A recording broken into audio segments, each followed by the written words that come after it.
On October 7th, Hamas perpetrated an act of genocide on Israeli soil. Its death squads executed a campaign of systematic extermination with a clear mission to murder as many Israelis as possible, as sadistically as possible. It was an act of genocide perpetrated with Nazi-like cruelty and Nazi-like efficiency in the service of a Nazi-like ideology. The only reason Hamas didn't succeed in committing further genocide is because our security forces stopped it. Hamas openly makes clear its genocidal intent. On October 24th, Hamas official Ghazi Hamad told Lebanese television, "We must teach Israel a lesson, and we will do this again and again." The Al-Aqsa flood is just the first time, and there will be a second and a third and a fourth. He goes on, "Nobody should blame us for the things we do. On October 7, October 10, October 1 million, everything we do is justified." Hamas is hell-bent on a genocide of the Jews, and it is hell-bent on sacrificing its own civilians for that cause.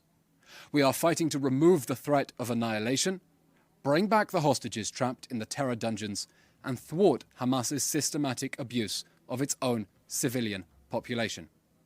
The State of Israel emphatically condemns South Africa's decision to play advocate for the devil and to make itself criminally complicit with the perpetrators of the October 7 massacre. On October 7, South Africa openly aligned itself with the Hamas rapist regime when it blamed Israel for Hamas's violation of the ceasefire and covered up Hamas's crimes against humanity. It is now aiding and abetting that machinery of genocide. Collaborating with the perpetrators of genocide is, alas, not new to South Africa, which backed Omar al-Bashir after he was indicted for genocide in Darfur. While the Hamas rapist regime does everything to maximize civilian casualties with its despicable human shield strategy, Israel is employing measures unprecedented in the history of warfare to minimize civilian casualties. We have been clear in word and in deed that we are targeting the October 7 monsters and are innovating ways to uphold international law, including the principles of proportionality, precaution, and distinction, in the context of a counter-terror battlefield no army has faced before. That is why we spent weeks urging residents of northern Gaza to evacuate before the ground offensive.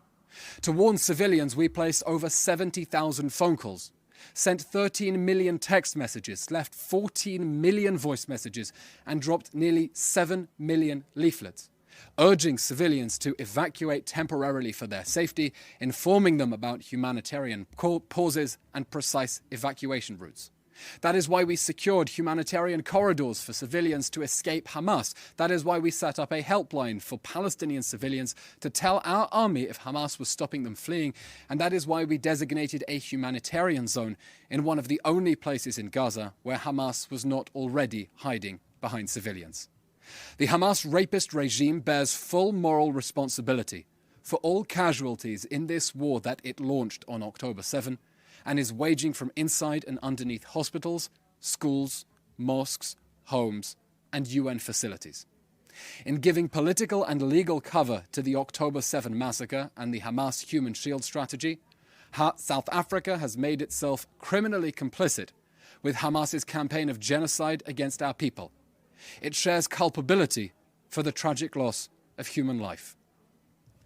The State of Israel will appear before the International Court of Justice at The Hague to dispel South Africa's absurd blood libel. How tragic that the rainbow nation that prides itself on fighting racism will be fighting pro bono for anti-Jewish racists.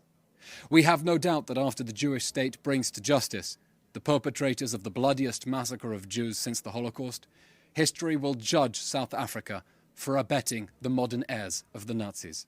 We assure South Africa's leaders, history will judge you, and it will judge you without mercy.